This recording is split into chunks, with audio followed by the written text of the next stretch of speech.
Le soir du réveillon du Nouvel An chinois de l'an 1752, l'empereur Qianlong, réputé pour ses fringales nocturnes, est arrivé à l'une des portes d'entrée de Beijing. C'est la fameuse porte de Tianmen. Il était affamé, mais tous les restaurants de cette rue étaient fermés, sauf un. Il y dîna de bon appétit et appela ce restaurant Tuichu, qui signifie en chinois l'unique restaurant de la capitale. Ce restaurant, toujours au même emplacement, a depuis connu une certaine renommée en Chine. Et n'êtes-vous pas connu de savoir les plats que ce restaurant sert? Eh bien, nous allons en faire deux aujourd'hui en compagnie de la chef Wu. Je suis Lisa et bienvenue dans Secret Chef, l'émission qui donne les crocs. Le restaurant Tuichu est fondé en 1738. Il est réputé pour ses amuse-bouches pékinois, surtout les charmailles débouchés farcis à la vapeur. En 2008, le savoir-faire du charmaille est inscrit sur la liste du patrimoine culturel immatériel de Chine. Bonjour, je m'appelle Wu Huaxia, je travaille au restaurant Tuichu. Je suis la 8e héritière du savoir-faire du shaomai. J'ai appris auprès du maître Li Qinxiu et j'excelle en shaomai et autres amuse-bouches traditionnelles de Beijing. Bonjour chef. Bonjour. Le nom de Tuichu a été inventé par l'empereur Qianlong, parce qu'à la veille du Nouvel An chinois, il n'y avait que ce restaurant d'ouvert. Savez-vous ce qu'il a commandé? Il a très certainement mangé des choux chinois et des shaomai. Est-ce que ce restaurant en sert toujours? Oui, depuis près de 300 ans. Est-ce qu'aujourd'hui on mange exactement les mêmes charmailles qu'à l'époque? La technique est la même, mais le goût est plus léger aujourd'hui. En Chine, en fonction de la région, les charmailles ne se mangent pas de la même façon.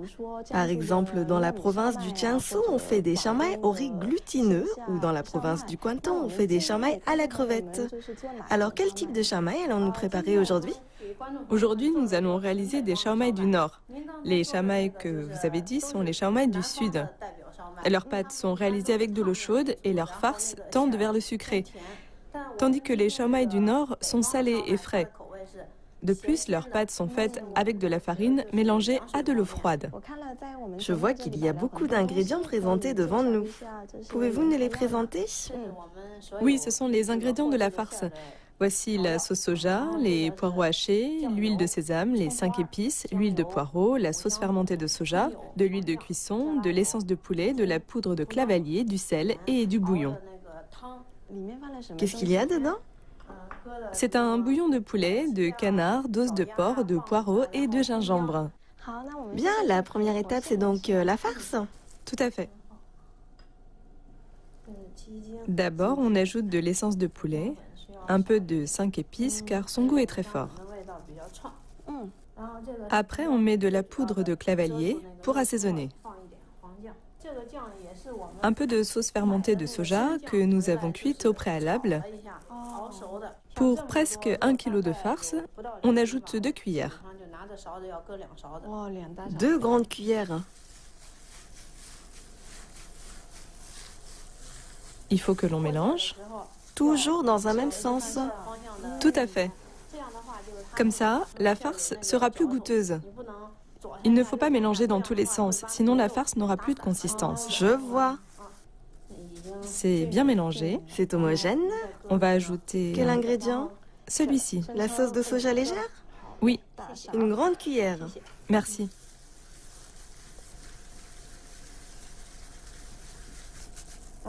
On peut ajouter le bouillon, tout le bol. Tout le bol. Ok. Très bien.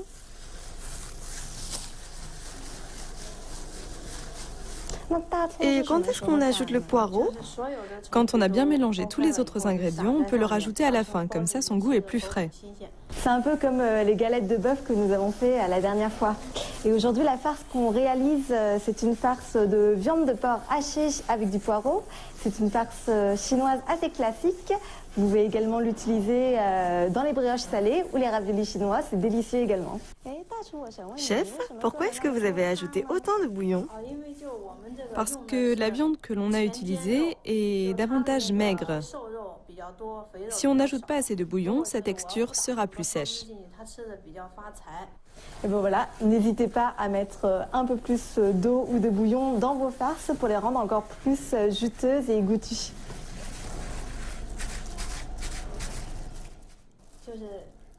Généralement, on goûte la farce pour savoir si elle est suffisamment salée. Mais moi, je préfère sentir. C'est peut-être parce que ça fait longtemps que je suis dans le métier, donc je peux juger de sa saveur salée rien qu'en la sentant. Ah oui? Alors il faut encore ajouter un peu de sel. Là, c'est bien. On peut ajouter de l'huile. Ok. De l'huile de poireau.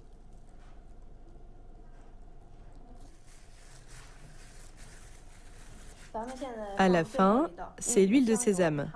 C'est pour assaisonner le goût de la farce. Mais il ne faut pas trop en mettre pour éviter de masquer le goût de la viande. On a mis juste une demi-cuillère d'huile de sésame car son arôme est très concentré et très fort. On peut le sentir d'ici d'ailleurs, donc pas besoin d'en abuser ni d'en mettre un peu trop. Maintenant, il ne reste plus que la dernière étape. Ajouter le poireau? Oui.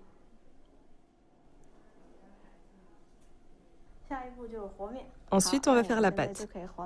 On peut commencer. C'est quel type de farine? C'est de la farine de pain.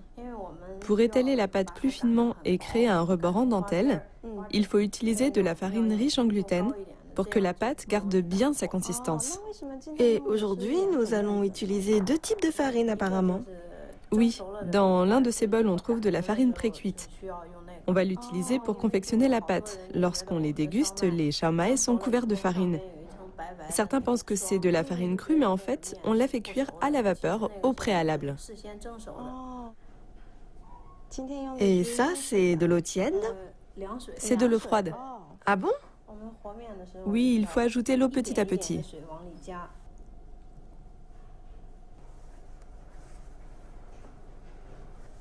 Regardez, la pâte est prête. Génial. Regardez, c'est prêt. Il y a une règle quand on prépare la pâte.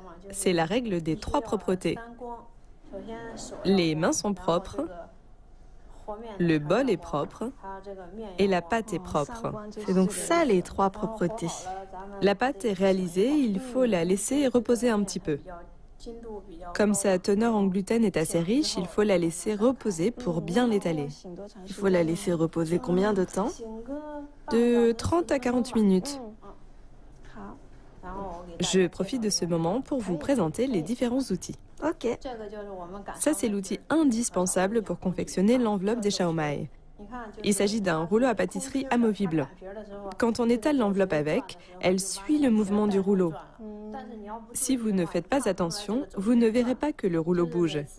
Chaque fois que j'observe mes apprentis, je regarde ce point. Regardez. Quand la partie amovible roule, l'enveloppe roule aussi. S'il n'y a pas ce point, il est difficile de le remarquer. C'est vrai. Dans un instant, je vous montrerai. Ça, on le surnomme pépin, car sa forme ressemble à un pépin de jujube.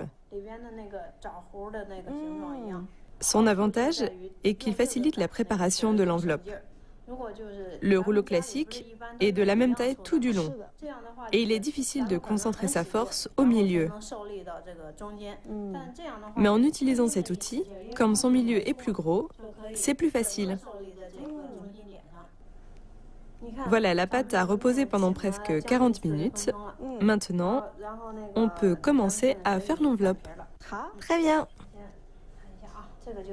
D'abord, c'est la farine dont je vous parlais tout à l'heure. La farine précuite.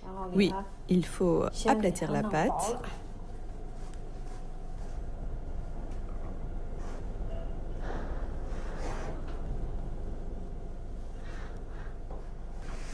Bien, je l'ai coupée en bandes. Ensuite, j'en fais des petits bâtonnets. C'est des petits morceaux d'1 centimètre de diamètre à peu près. Vous voulez essayer? Pourquoi pas, oui. Je vous prépare la pâte alors.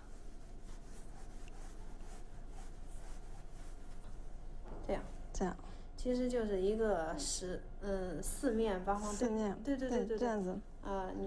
Oui, il faut la couper directement au lieu de l'étirer. Comme ça? Oui, très bien. Pourquoi votre pâte est ronde alors que la mienne est plutôt longue? Quand vous la coupez, il faut faire attention à la vitesse. Il faut la couper d'un coup. Sinon, quand vous l'étirez, elle deviendra plus longue. Ça veut dire que la force ne se concentre pas en un seul point. Quand j'apprenais la technique, mon maître était auprès de moi avec une balance. Quand je coupais une pâte, il la pesait. Il frappait ma main en me disant pourquoi la pâte est de plus en plus petite. C'est pourquoi je vous dis que vous risquez d'être frappé. Vous avez dit que vous étiez la 8e héritière, n'est-ce pas? Est-ce que vous pouvez un peu nous raconter votre histoire? Mon maître est la 7e génération. Les 3 premières générations venaient d'une même famille. Ça veut dire que l'on n'enseignait qu'à la famille. Depuis la 4e génération, les enfants n'aimaient pas ce travail manuel parce que c'est très fatigant. On n'avait pas le choix. Ces amuse-bouches sont très populaires. On a donc trouvé une solution. On a sélectionné un héritier parmi les apprentis. Et depuis la 4e génération, on fait comme ça. Et moi, je suis la 8e génération. Et vous avez étudié la technique des Shaomai pendant combien de temps? De 1999 à 2005, c'est-à-dire 6 ans. 6 ans? Oui. Après mon apprentissage, mon maître a pris sa retraite. Il a sélectionné un héritier parmi les 18 à 19 apprentis. Et jamais je n'aurais imaginé que j'allais être l'héritière, même si je m'efforçais de faire mon travail le mieux que je le pouvais. Grâce à mon maître, quand j'ai appris avec lui, il m'a enseigné non seulement la technique, mais aussi toute la gestion quotidienne qu'il faut savoir maîtriser pour bien s'occuper d'un restaurant. Pas seulement la technique, ça c'est indispensable, mais il faut aussi maîtriser plein d'autres domaines. Comme les petites pâtes de Shaomai, il faut les faire de la même taille. Une pâte mesure 10 grammes. Quand on la pèse, elle doit peser 10 grammes. Mais il n'est pas possible que tout soit à 10 grammes. Mais pour 100 pâtes, il faut qu'il y en ait au moins 97 à 98 qui pèsent 10 grammes, c'est la règle. Regardons ensemble l'enveloppe. Vous pressez donc la pâte avec la main pour en faire une forme ronde. Après l'avoir pressée, on peut l'étaler plus finement. Après, on peut faire l'enveloppe des Shaomai. C'est vraiment très fin. Quand j'étais apprentie, toutes les enveloppes devaient faire la même taille. C'est cette taille. Pour l'instant, ça ressemble à l'enveloppe des raviolis. Oui, c'est ça. Tout d'abord, il faut faire l'enveloppe des raviolis. Bien, c'est bon. On peut enfin voir ces ustensiles en pleine action. J'ai besoin de beaucoup de farine précuite. Et pourquoi autant? Les enveloppes ont besoin de beaucoup de farine précuite. Comme ça, elles ne se collent pas les unes aux autres. Il faut en ajouter régulièrement. Comme ça, les enveloppes sont de la même taille. Ça ressemble à un millefeuille.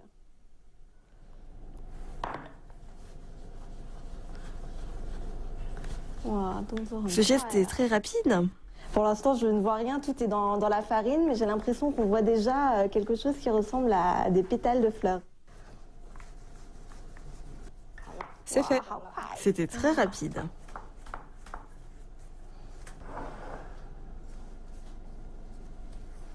Regardez, on ajoute un peu de viande et de poireaux. Comme ça, le parfum du poireau est enveloppé dans le Shaomai. Et ensuite, on fait comment? Ah, comme ça. Oui, on le réunit. Chaque enveloppe de Shaomai a au moins 24 plis. Ça représente les 24 périodes de l'année solaire en Chine. C'est vraiment très recherché, hein?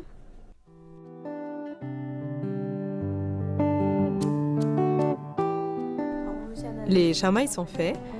On peut les amener en cuisine pour les cuire à la vapeur. Super.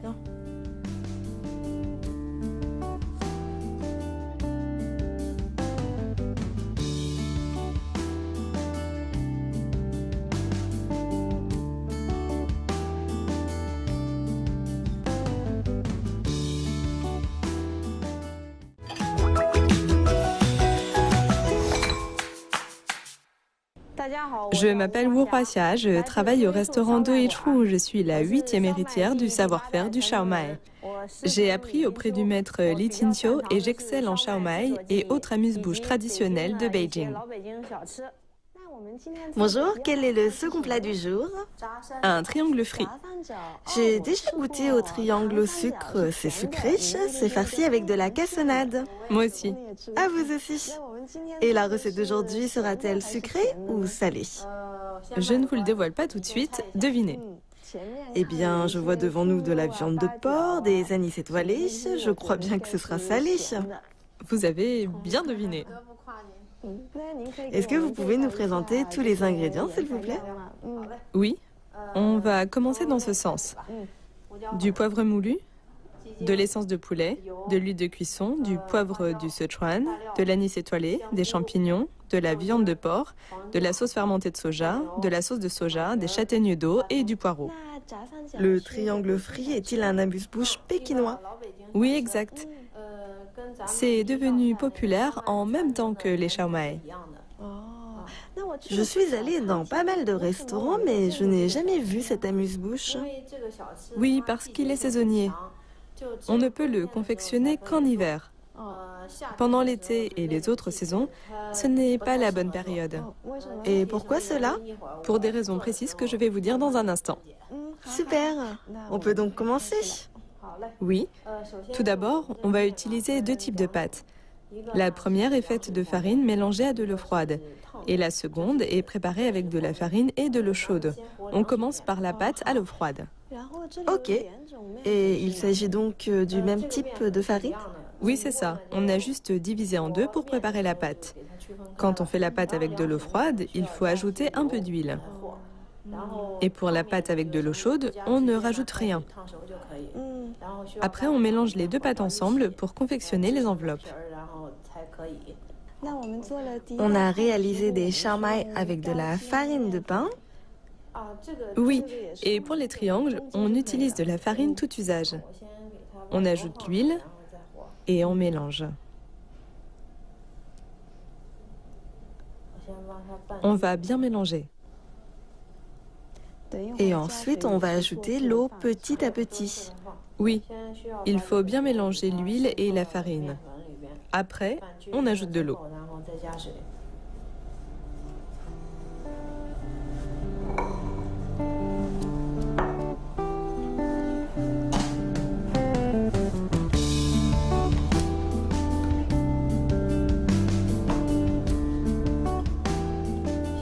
Voilà, c'est bon.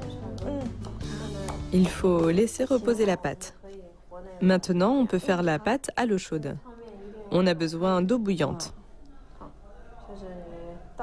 Quand on verse l'eau bouillante, il faut la laisser couler petit à petit pour éviter de se brûler. En fait, on peut aussi utiliser des baguettes par prévention. Bien évidemment. Je fais ça tous les jours, donc je me suis habituée à la chaleur. Mais à la maison, il vaut mieux utiliser des baguettes. Oui, c'est ça.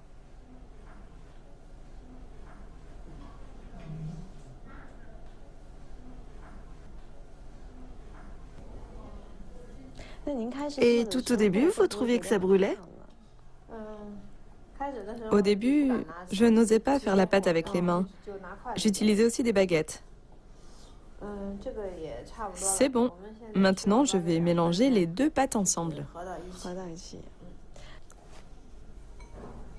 Pourquoi au juste il faut faire deux pâtes? Parce qu'on espère que des petites bulles se formeront à la surface de l'enveloppe quand on va frire les triangles, pour que ce soit croustillant lorsqu'on les mange. C'est pour ça qu'on mélange les deux pâtes, pour... La rendre croustillante. Oui.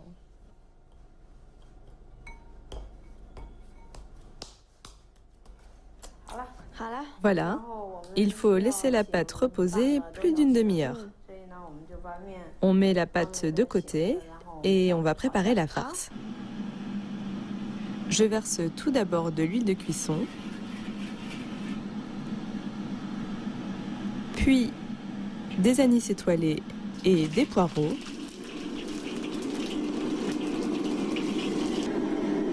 Maintenant, je les retire de la poêle. Ensuite, je rajoute de la sauce fermentée de soja. Je remue un peu.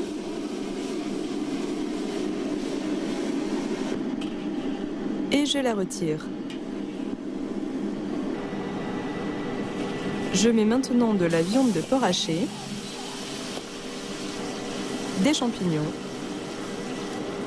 et des châtaignes d'eau.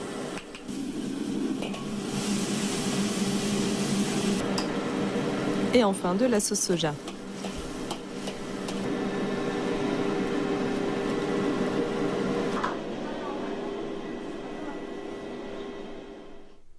Regardez, la farce est prête. Voici les champignons, le hachis de porc. Les châtaignes d'eau sont un peu trop petites. Après la cuisson, il est difficile de les distinguer. Maintenant, on fait l'enveloppe. Quelle est donc la technique pour confectionner ces enveloppes? Il faut que toute l'enveloppe soit de la même épaisseur. Très bien.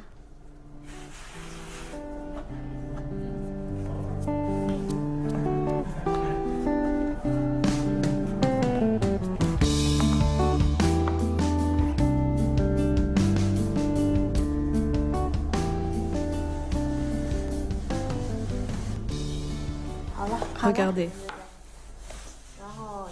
C'est très difficile de faire une forme parfaitement ronde. Maintenant, on a besoin d'une assiette pour faire la forme.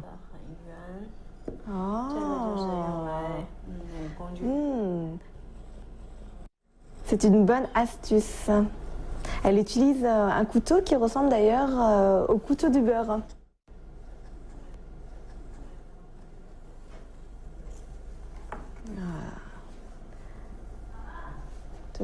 Le reste est superflu, n'est-ce pas?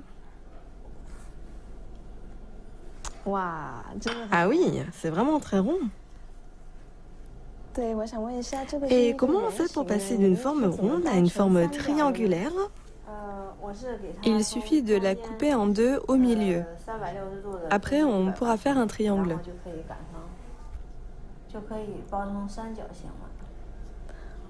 Je vois, couper le rond en deux. Oui. Et on fait un ravioli avec une moitié. Oui, on peut commencer. D'accord. C'est la farce que l'on a préparée. Il y a des champignons, des châtaignes d'eau et de la viande hachée. Voici de la ciboulette chinoise, de la gelée de porc.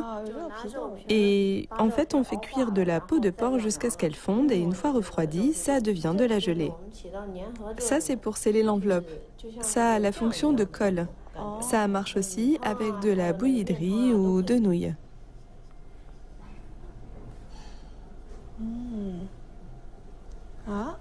Ah oui, ça prend la forme d'un triangle.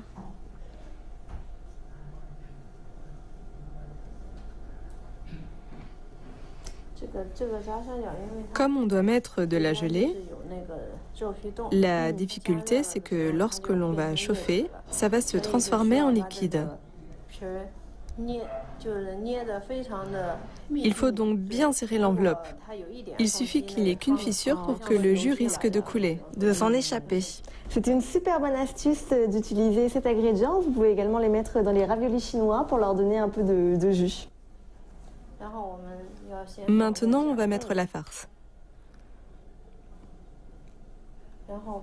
Après, on ajoute la gelée au milieu. Comme ça, quand ça fond, ça prendra un peu plus de temps. Quand la gelée aura presque complètement fondu, ce sera le moment de sortir le triangle. Et la raison pour laquelle on ne peut réaliser cette recette qu'en hiver est très certainement parce que pendant les autres saisons, la gelée fondra. Tout à la fin, on ajoute les ciboulettes chinoises hachées. Voilà, maintenant, on va refermer.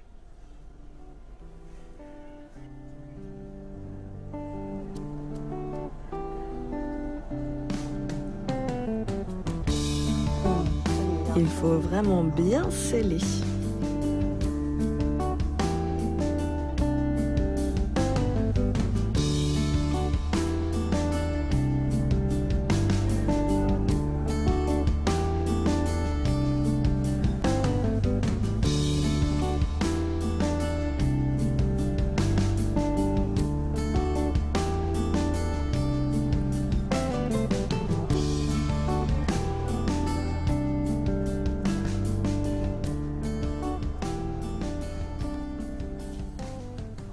Voilà, le premier triangle est fait.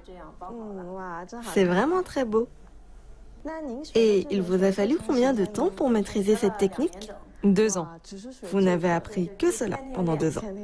Oui, je vais m'exercer tous les jours. Comme il y a de la gelée, si on ne scelle pas bien, le jus risque de couler.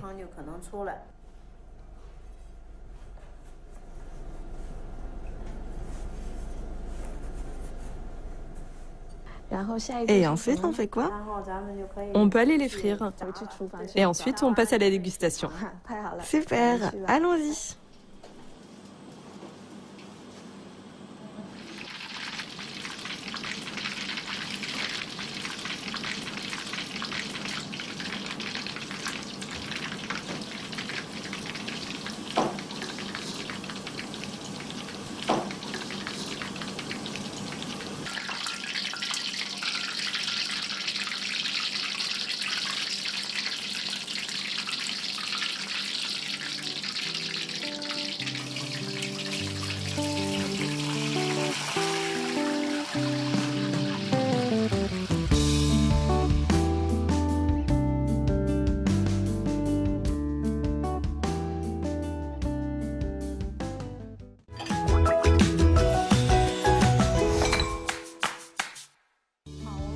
Les 2 amuse-bouches sont prêts, on peut les goûter. Génial. Voilà. Ah, regardez-moi comme ces petites bouchées vapeur sont appétissantes. On dirait presque des fleurs. En Chine, on les mange à toute heure de la journée, le matin, le midi, le soir ou en tant que casse-croûte. Goûtons donc. Et comment doit-on manger ce charmaï? On le trempe dans une sauce ou on le mange nature? Posez le charmaï dans l'assiette. On peut creuser un trou et verser un peu de vinaigre. Comme ça, le vinaigre entre directement. Je vois, on fait donc un petit trou et on verse le vinaigre dedans, c'est bien ça? Tout à fait. Je n'ai jamais mangé de cette manière. Oui. Le mélange du... On ne casse pas la structure de ces petites bouchées vapeur. Et en plus, ça permet de... Comme il y a un peu de viande au-dessus, ça se marie extrêmement bien avec le poireau. C'est délicieux. Ça me fait un peu penser au ravioli chinois en fait, sauf que la pâte est un peu plus fine et un peu plus farineuse. C'est assez agréable en bouche en tout cas. C'est vraiment délicieux. Goûtez donc au 2e amuse-bouche. Bien, j'en prends un. Super. Et ce triangle, comment ça se mange? Quand on mange le charmaï, on n'est pas obligé de creuser un trou, mais quand on mange le triangle frit, il faut creuser un trou obligatoirement. Et pourquoi? Parce qu'il y a du jus à l'intérieur. Si vous le mangez directement, vous risqueriez de vous brûler. Avec le trou, on laisse la vapeur chaude se dégager et comme ça, on peut le manger. Je comprends. Pour éviter de se brûler, Allez, j'attaque. Attention, c'est chaud, hein? Alors, qu'est-ce que vous en pensez? C'est vraiment très bon. Il y a également quelque chose de croquant à l'intérieur. Qu'est-ce que c'est? Le croquant, ce sont les châtaignes d'eau. On les a ajoutées pour compenser le gras et ajouter du croquant. Ces beignets sont vraiment délicieux. C'est pas du tout lourd ni gras. C'est juste hyper croustillant à l'extérieur. Il y a tout plein de bonnes choses à l'intérieur. On sent les ciboulettes, les champignons, les morceaux de viande, la châtaigne d'eau qui est très consommée en Asie et qui même après une longue période de cuisson garde toujours son croquant. En tout cas aujourd'hui nous avons réalisé 2 recettes fantastiques. Merci infiniment de nous avoir enseigné ces 2 recettes. Donc je vais continuer à manger et je vous dis à bientôt dans cette assiette.